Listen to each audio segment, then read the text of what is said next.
Here's the snapback. Here's the kick. He's got the leg into it. If it is good, and it is!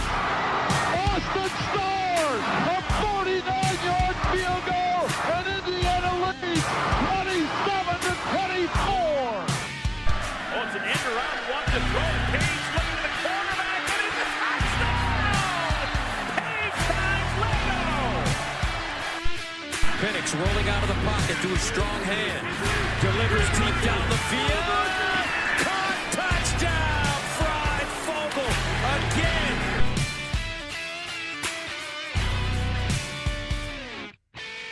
It's time to talk to Samson, or talk about Samson. Samson James, that is, because it's time to break down the running backs for our spring series, the position profile. Wow, if I could talk a little bit.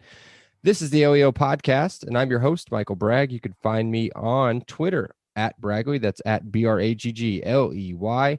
I'm here with my co-host, as always, Brandon. You can find him on Twitter at Brandon Dubich. That's Brandon spelled traditionally Dubich, D-U-B-I-C-H. What's up, Brando? I cannot talk today. Yeah, I was just going to say, let's hope our running back room is better than your podcast introductions, because like our running game, that was a little rough. Yeah, well, believe it or not, I did a lot more prep for the actual pod than I did for the intro. Intros are tough. I mean, I'm good at them, I think. You're kind of like a really good running game. You start the game off, you're only going to get a couple of yards. Over the course of the game is where your running game improves. I'm with you. Gotcha. I'm the Stevie Scott of podcasting. You're the Steve. Oh God, that's pretty good. Bam. There we go. Apropos. Well, hey man, let's jump in. Let's jump into our running back position, which I believe is nice.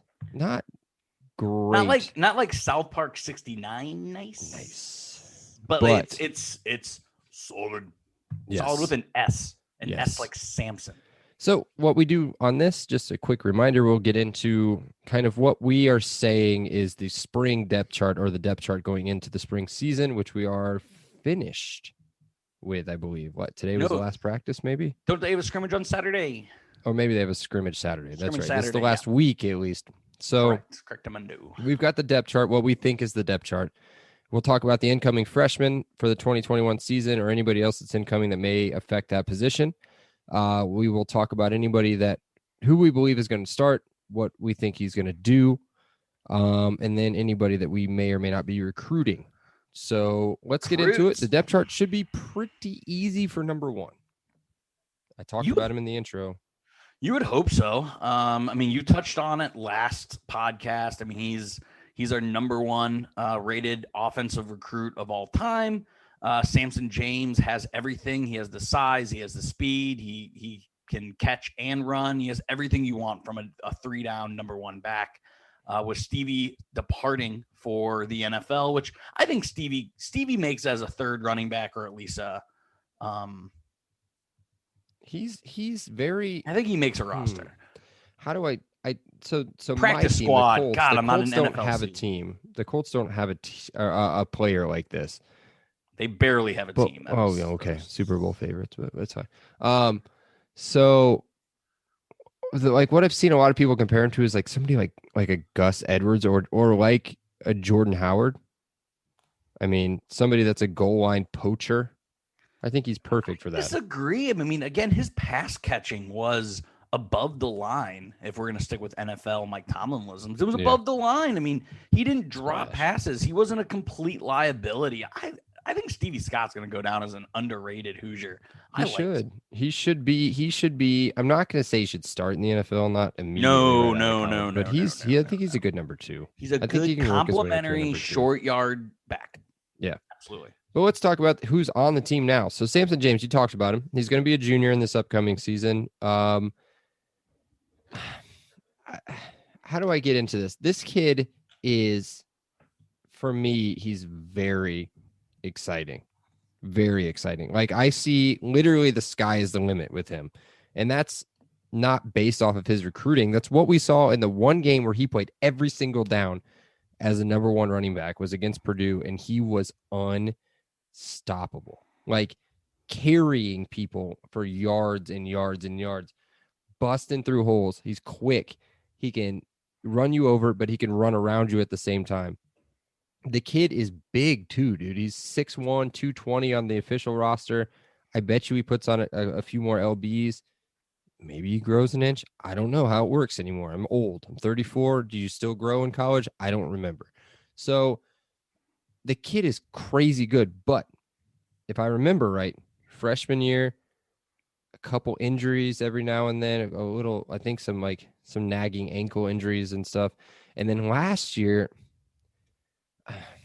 I don't know. I don't want to get into it, but he had some quote unquote, I guess, We'll just say he was personal issues, inconsistent. off the field issues. His playing time was inconsistent. Yeah. And But he didn't I think have issues. You know what I mean? I think through his duration so far, he has not lived up to the number No. one offensive recruit all time.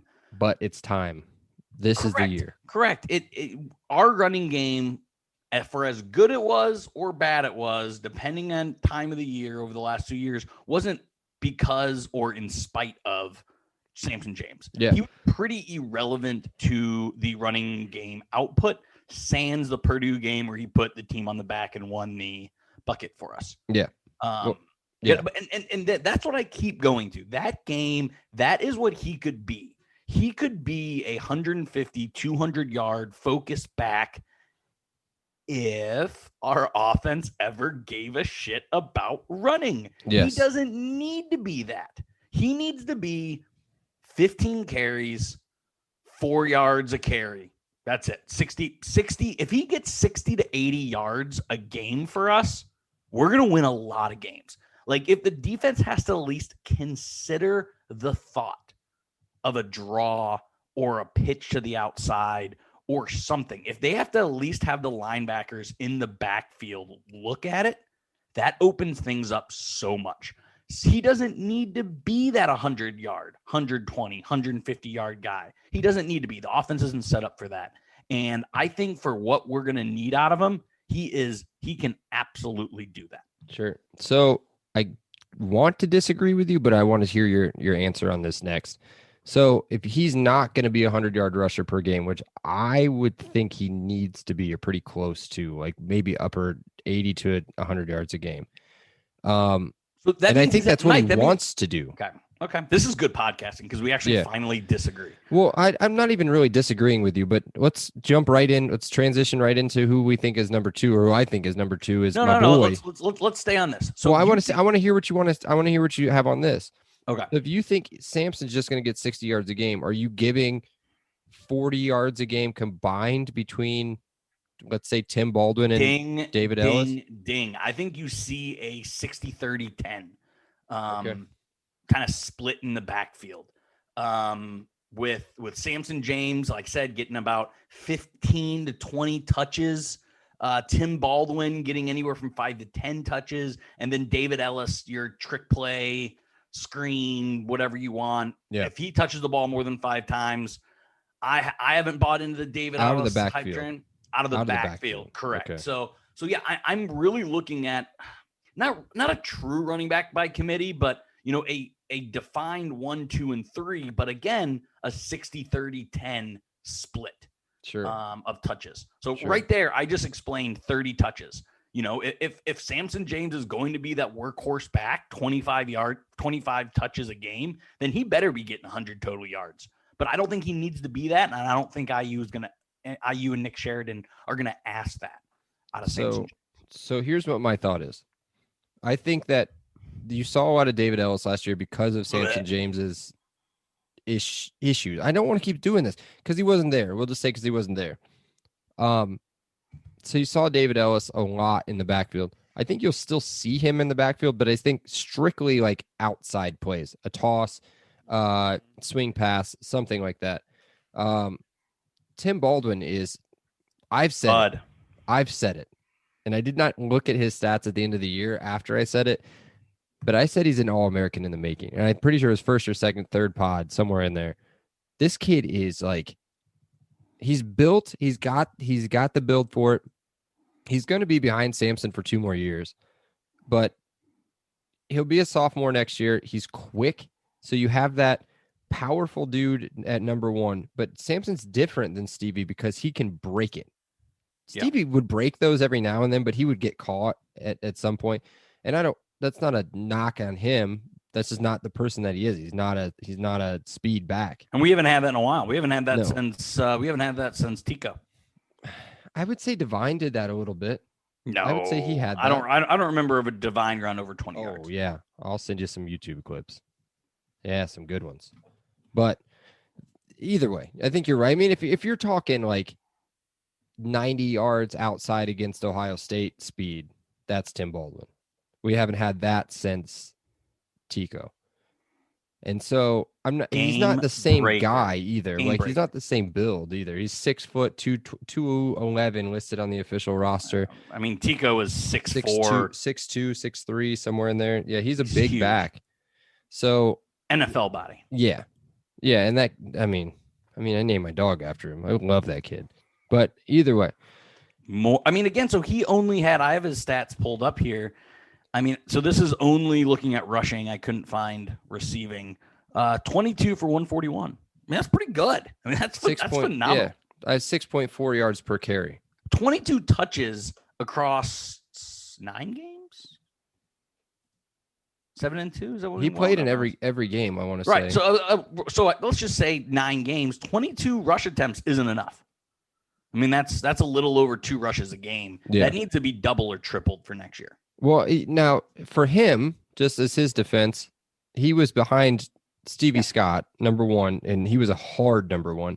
And for half the season, he was behind Samson James, who was a hard number 2. So it was hard for him to get in. But with David Ellis, we have him listed as number 3 on the spring depth chart because we don't have any incoming early enrollees as freshmen at the running back position. I would love to see David Ellis not in any action at all in the backfield. Don't say that. He's a player, bro. Like he is a player. Let's keep this train moving to number 3, which is David Ellis. Yes, 16 carries. How many yards? You know how many yards he had? Not much, because he's not. I don't think he's a running back. He's not a running back. But look at his receiving.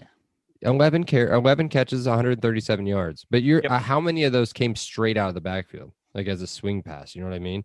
He did have a long, I think, of 20 or 30 something yards.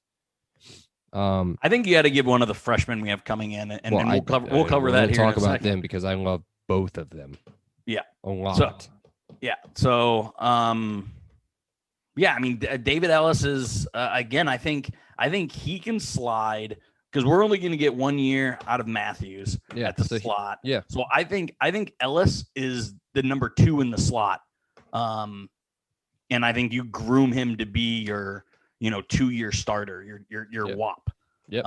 Ellis should be our next WAP. Okay. So he's going to be a junior, so he's only going to have 1 year outside of this one. Not necessarily. COVID year. So they're going to give. So everybody basically red shirts last year is what you're saying? Correct. Okay. Well, take that. Whatever. We don't know how old anybody is anymore. So like the only guys that are not going to exercise those options are you're going to the NFL. Your injury guys that don't want 5 years of football. I think David Ellis aspires to be the NFL, and he's going to need 2 years of starter tape. So, but again, this is running back. We can kind of hit all of this later. I guess my point is I agree with you. I think Sampson's the no doubt number 1. Tim Baldwin, no doubt number 2. Right now, I think we have 2 guys coming in that I think are going to battle for that number 3. I don't even. If we're talking 6 months from now, and we're talking about David Ellis coming out of the backfield, I'm going to be a little disappointed with how our offense is developing. Yeah, and I think that's going to be an injury issue, if anything. So, hey, real quick on Tim Baldwin, he only played in 3 games last year. Really? 3. So his big game was against Maryland, 16 carries, 106 yards. But again, listen to this. 16 carries, 106 yards. It's 6.6 per carry. Michigan State, 3 carries, 18 yards. That's easy math. 6 yards per carry. Ole Miss, 3 carries, 17 yards, 5.7 per carry. Like the kid, he's going to be good. And he just hits the hole, man. You don't have to watch his high school tape. Like, go back and watch that Maryland game again, which is tough, I understand, but maybe see if they have a highlight tape of just him from the Maryland game. And the kid was good, dude. So either way, let's talk about the incoming freshman. I'm super excited about both of them. If you want to start with one of them, I can talk about the other one. I think one of them is going to redshirt. I will say that. Yeah, and I think it's gonna. So we got Trenton Howland coming from Chicago. He's going to be your Stevie Scott kind of clone. Just absolutely hit the hole. He's a tackle to tackle guy, and then you have the exact opposite in David Holloman, who I think is the one that pins that perfectly number 3 slot, just because he can do so many things. He sort of plays a similar game that David Ellis does. He's the David Ellis experiment that just kind of didn't work out in the backfield. And he's bigger, but he's bigger. He's 5'11", 200 pounds. So I mean, I think Trenton, again, you kind of limit him, maybe slim him down a little bit, maybe get his speed David up. Ellis is bigger than what I thought he was. Holy crap. Okay. So I think Trenton is a perfect soon to be number 1 back that can kind of do the first and second down grunt work. You know, what was asked of Stevie, what was asked of Divine Redding, what will be asked of Samson James. I think you sort of put the training wheels on him. Mm-hmm. And in my mind, David Holloman, you absolutely have to get this guy in the game. Well, yeah, he's going to give you the depth. Now, granted, and I cannot believe this kid is still on the team. And it's not a knock at him. How old is he? He's got to be 100 years old at this point. A-Rod Lloyd is still there as a walk-on. So you have depth there, and he's played a lot. You have Mr. Football from 2 years ago in Charlie Spiegel, who I think may or may not be in the transfer portal. No, he already transferred, didn't he? I have no idea. He's still listed on the roster. You know the walk-ons far better than I do. I know yeah. A-Rod Lloyd because, again, he's one of those practice players that Tom Allen is always talking about. I mean, again, I don't get wrapped up in Mr. Indiana and high school football rankings because. So I'm pretty sure Spiegel went to Ball State, maybe. I don't know. I mean, I think if we're talking relevant walk-ons, I think it's got to be A-Ron Lloyd, especially because he plays on special teams. Yeah. So he is minorly relevant. But we have depth. There's people there. Yeah. I do think that David Holloman can come in. It's hard for me to pick who's going to be, because Trenton Howland, I want to say he's a Stevie Scott. He's built like Stevie Scott. He's 6'2", 220. But he's quick, man. And didn't he also play linebacker? Like, wasn't he also getting recruited by some teams? Like, I think Illinois wanted him as a linebacker. Well, he's listed as an athlete. Yeah. I'm pretty sure the reason he came to IU is because we were the only ones really saying, like, yeah, well, like, he wants to play running back, and everyone else was either like a D end or a linebacker, and he was like, no, I want the ball. Yeah. I think that was a big reason why he came to IU, if I remember that recruitment. Got it. And yeah, and with David Holloman, I said he was bigger than David Ellis. He's actually smaller. He's 5'11", 200 pounds. You look at David Ellis, you don't think 6 foot, 220. No, you don't think that. He plays small. Yeah. So you think slot guy. I gotta stop being negative. David Ellis has home run playmaking talent. This is all you. He's just been a little disappointing, and he's come up small in big moments. That's a you thing. So with David Holloman, he did run a 4.40. Take that for whatever you want. The kid's so his one knock is that he tries to make the big play every time he has the ball. I wrote a little note and I said Tevin Coleman 2.0. Yeah. If this was genetically possible, based off the highlights that I've seen, if you could take Tevin Coleman and like Shane Wynn, if they had a baby and he was 19 years old now, that would be David Holloman. So I know that's kind of weird for everybody to process. My head hurts too just thinking. Yeah, not thinking about that. Like, that's perfectly fine, but I'm just saying. I mean, we're talking how he would be 19 years old. Absolutely, at this point. stretch comparisons, stretch plays. I get where you're going. He needs to get that figured out. And a lot of people are saying that maybe his speed isn't up to next level. Like, he won't be able to do that in the next level. I'd say, bro, let's try. If you ran a 4.40, you might as well give it a try, bub. So, and it's 4.39.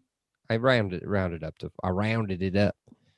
rounded it up to 4. I think it's hilarious. Every Dude, I've had podcast, half of a drink, and I'm just all over the place. Every podcast, one of us sounds like we're from Southern Indiana, and neither one of us has ever lived. No. Like, hey, speaking of where you're from, how about that? How about the basketball team getting a little Pittsburgh action? Did you see that? It's a weird Pitt to IU pipeline. I mean, you have Newkirk, you have Parker Stewart, you have Xavier Johnson. Yeah. I mean, again, if we got him over Baylor and Houston, it's pretty solid. Well, he's gonna play for us, so that's a difference. Yeah. Here's the big one. I'll let you take it because this is your boy. Oh, I mean, the big incoming person. Pretty apropos talking about, the basketball team and Mike Woodson. We have an NFL assistant back.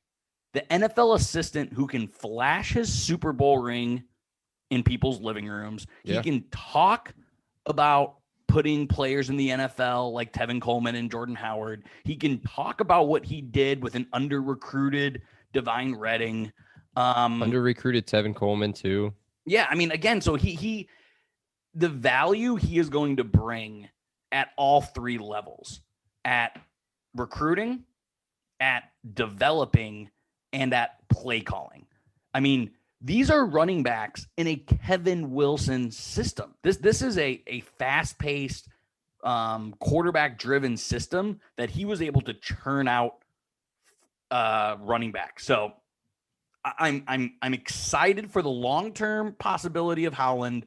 I'm excited about Holloman cracking the depth chart as a number 3, but the biggest recruiting win, bar none, is staying on the sidelines in Dylan McCullough. Yeah. There's absolutely no doubt about that. Yeah, he's big time, man. He's like, and God forbid this happens, but he's head coaching material. Oh, absolutely. Yeah.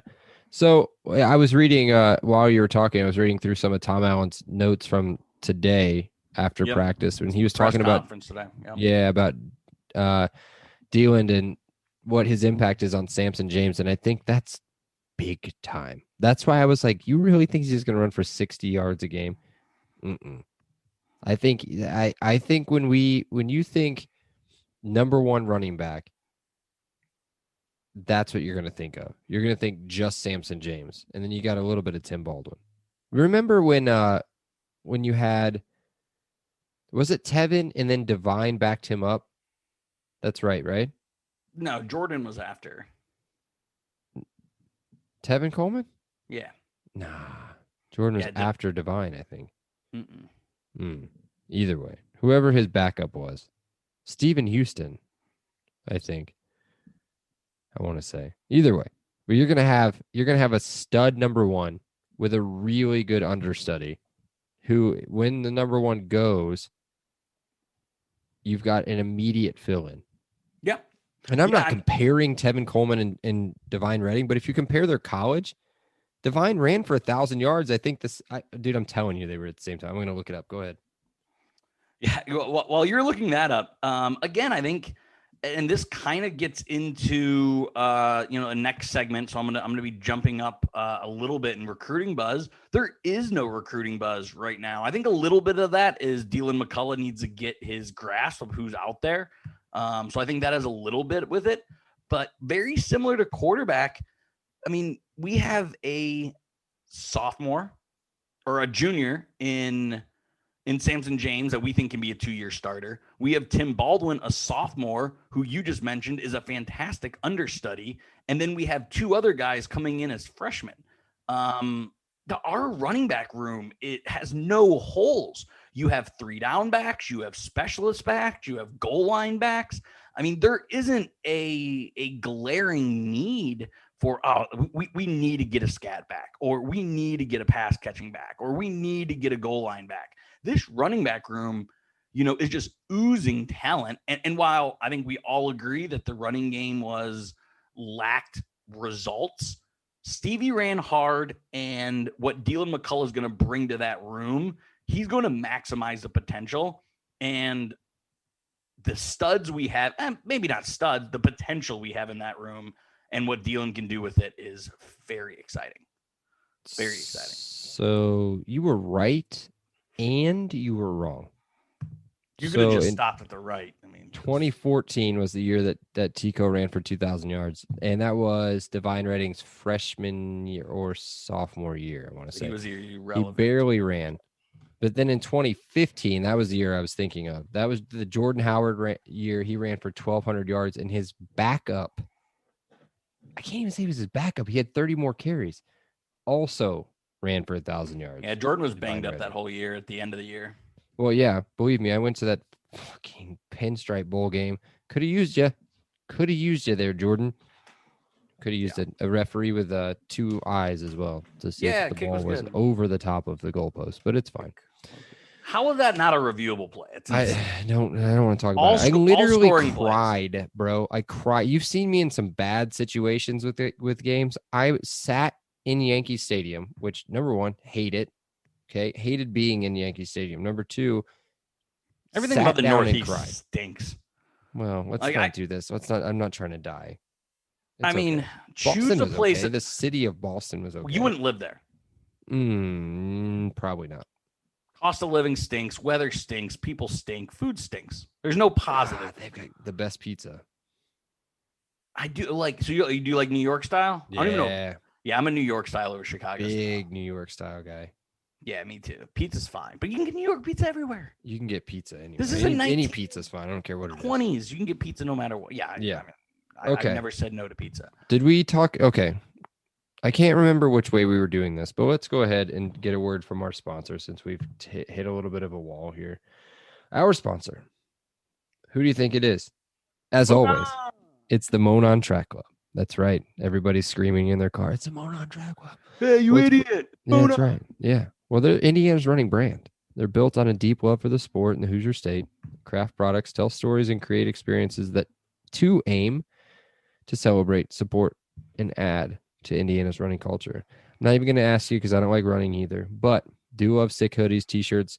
We got some new stuff coming up. I say we because I'm like, I'm telling him all the time, like, bruh, get a pocket tee, do some stuff with some IU colors. Like, let's do some crazy stuff. Like, let's go. Throw an LEO podcast logo on there. Do something. So either way, I would check buy it out a million of those. Swag. Yeah, all day. Swag. Swag, So, swag. Check it out, guys. Just check out the website. It's cool. It's a nice website. It's easy to use. If you're a boomer, you can use it. If you're a millennial, you'll probably cancel it. So it doesn't matter. But check it out. It'll be in the show notes. If you want 10% off, you know it. You already know. LEO10, LEO10. That'll get you 10% off your purchase. Support Garrett. He is an IU grad. Support his small business, and that supports us. So let's get into the crystal ball before we get into Brando's randos. So the crystal ball is pretty easy. Who's the starter? Samson. Yes. And then we've already kind of talked about his prediction. I think he's 1,000-yard rusher. You don't. I have him 945 yards, 9 touchdowns, about 30 receptions. That's not enough touchdowns. I think he's 1,000 yards, 16 touchdowns. 16 touchdowns. That's like second team all Big Ten. We have a non-conference this year. Bro. We have non-conference. Bro. Dude, bro, he's scoring bro. 3 each Bro. against Idaho and you Western gave- Kentucky. You gave Penix 35 touchdowns. We're scoring 1,000 points as a team. 35, 19. So what did I say? 19? You said 16. That's 35, 51 that's 51 touchdowns. times. That's 300 points. 357 divided by 13 games. That's 28 points a game. Told you. Nobody else is going to score. Tim Baldwin scored a little bit. So, figure in, at least 4 to 5 points from Chucky. It's 32 points a game. That's really high. 32 points is really, really high. We're winning the national championship. It's not unreasonable. If we score 31 points a game, we have 1 or 2 losses. I think we scored 31 points a game when Kevin Wilson was here, but just saying. Yeah, we did. We scored 36. 34 points. So in 2015, I just have this pulled up. 2015, 36.5 points per game. That was 24th in the country. Who was on that team? That was Sudfeld, Tico. No, that was Sudfeld, Divine Redding, Jordan Howard, like Marcus Oliver. I don't have where's receiving? Mitchell Page, Ricky Jones. Sat next to his grandma one season. Who's that? She was so nice. She was like the nicest lady, and she Marcus Oliver. No, Mitchell Page's. Oh, Jordan grandma. Crawford. I love Mitchell Page. I miss him. But we also gave up 36.6 or 37.6. That's what I mean. Like, if we're scoring 31, and we're not giving up any more than 24, 25 2 and 6 points in the conference. Could you imagine that this year? Jesus. So again, I mean, 16's a lot, dude. That's not enough. 20. That's a lot of touchdowns. 22 touchdowns. I could see 16 total coming out. It's going to keep going up. 24. So okay. I hate doing. No, I'm sticking with my 9. I'm gonna have 4 from Tim Baldwin, which puts us at 13, and then I will say 3 from a mixture of David Ellis, David Holloman, and Aaron Lloyd. Okay. So that gets us to your 16, right? I think 16. Yeah, but I said 24. We're good. 24 touchdowns, 2 per game. I'm liking this crystal ball one better and better. All right. So we've done the recruiting buzz. Let's get into everybody's favorite part of the program. Brando's Randos. All right. So we've covered a lot of names of running backs past, right? So I want you, Michael Scott Bragg, to put these running backs in order. I want you, I know the first one. Tevin Coleman, Jordan Howard, Divine Redding, Stevie Scott, Samson James. Put those 5 in order. I think the 1's very easy. I think the 5's very easy. 2 through 4, I got a different combination every time. So 1 is Tevin Coleman. Correct. 2, Stevie Scott. Dang. 3, wow. Jordan Howard. No. Yes. Jordan Howard, 3. 4, Divine Redding. 5, Samson James. Just because he's just now going to get his chance at number 1. So I agree with your 1 and 5. I had Divine Redding because he was just so reliable at 2. Jordan Howard 3, Stevie Scott 4. Whoa. Is what I came out with. I don't remember Divine Redding missing a game, and he was good. He carried some bad teams. He was good. Divine Redding would have been 2016 would have been his big, right? Yeah. Yeah, 2016 he went 1,000 yards 2 years in a row. So 2015 as a backup and 2016 as a number 1. Richard Lago had negative 118 yards, 188 yards rushing. That was Legault's first year. That was a 5-7 team. That team was bad. Yeah. Well, I think this was the 6-7 team. This is the team that went to the Foster Farms Bowl. Oh, is it? The next year was bad. The 2017 was not a good team. Yeah, we had 5-7. Xander Diamant. That's when we had Shake and Bake. That's when we had Morgan Ellison, though. Oh man, how did we not talk any Shake and Bake? What was Nate? Tyler Nate from Texas. Tyler Nate. So all right, so okay, let's reverse a little bit. Crystal ball. Okay. What can Samson James be? I don't think he can be Tevin Coleman. Can he be a Divine Redding, Stevie Scott, or Jordan Howard? I think they're all 3 different kinds of running backs, but can he produce at a level of any of those 3 guys? Samson James can be. He's got 2 years to do it. 3 years. I think he has the potential to better than Stevie. He's got the chance to be a first team All Big Ten.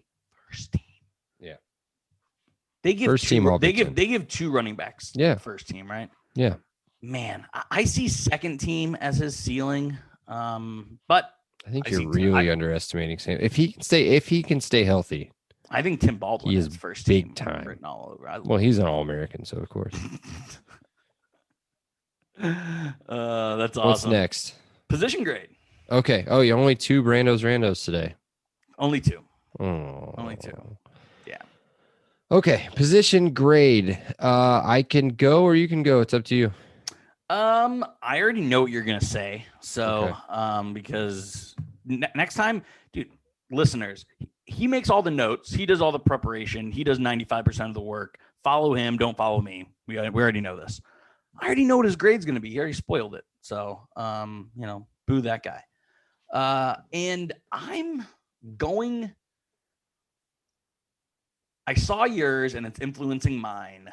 I'm giving it an A- on potential. Okay. I gave it we gave running back or quarterbacks an A, and I feel like we gave that off potential and results. I think the running back room right now has more potential than it has results, and that's what's holding me back from giving it an A. Because again, like I said, while you were fact checking my incorrections, there's no glaring need. Again, we have the pass catcher, we have the 3-down back, we have the short yardage guy, we have the gadget guy. There isn't anything missing in this backfield. And another thing that jumped mine from a B to an A- in this point is Dylan McCullough. He is the most important thing to happen to this running room, hands down. So I was again back and forth between BA, and Dylan McCullough was the needle that pushed this running back room into an A for me. Okay. Well, that's higher than me. I know. Believe it or not. I know. I know that you can believe it or not, but I gave it a B plus, kind of for all of the same reasons that you gave it an A. So why not an A? Why not an A? So what kept it in? Because I just told you what made because it an A. I'm clearly a huge Samson James backer and a pretty big Tim Baldwin guy. I know I say pretty big, but I keep calling him an All-American. I don't know if that's really going to happen or not, but I'm a big fan of Samson James. I just need to see him on the field. Correct. When he's on the field, he is, dude, I saw it. I don't want to be that guy, but I saw it in person right in front of me in that disgusting arena or in that disgusting stadium where it's raining the entire time. Just the kid was hands down the best player on the field. Second best, David Bell. But this kid was, I mean, I keep saying kid, he was a man amongst children. Like he was running over fat ass Lorenzo Neal. Don't kill me.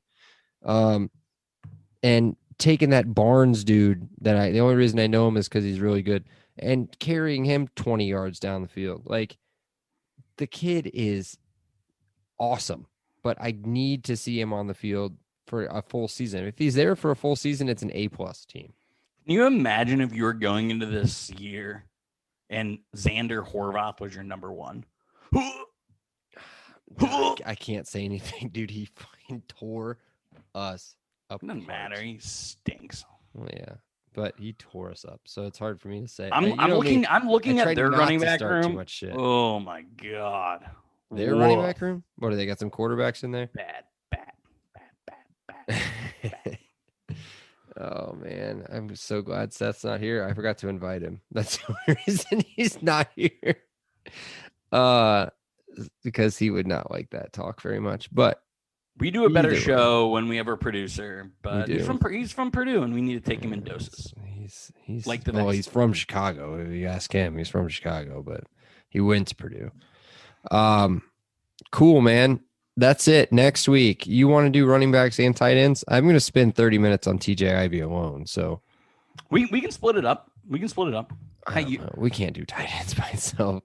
No, we'll do wide receiver. We're going to hit the wide outs, wide receivers, and tight ends. And then we get into the big boys, the hog mollies after that. I think wide receiver, there's a little bit more room for debate. Who's a starter? Like right now, kid gloves. I mean, quarterback was easy. Running back was easy.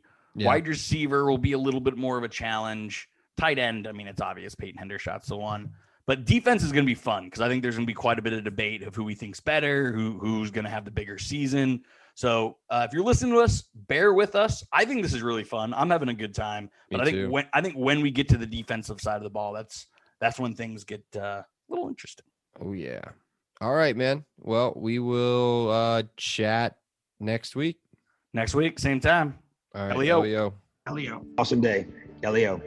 Thank you so much, Rick. I appreciate that. Elio. All right, great. Elio. Appreciate you guys. Elio. You're welcome, Dave. Have a great day. Elio. Have a great day. Elio. Appreciate you being here with us. Have an awesome day. And Elio. Oh, thank you so much. Elio. Well, thanks so much, Elio. Hey, thanks so much, Mike. Appreciate that. Elio. Appreciate you guys, man. Have an awesome day. Elio. Awesome. Elio. Elio.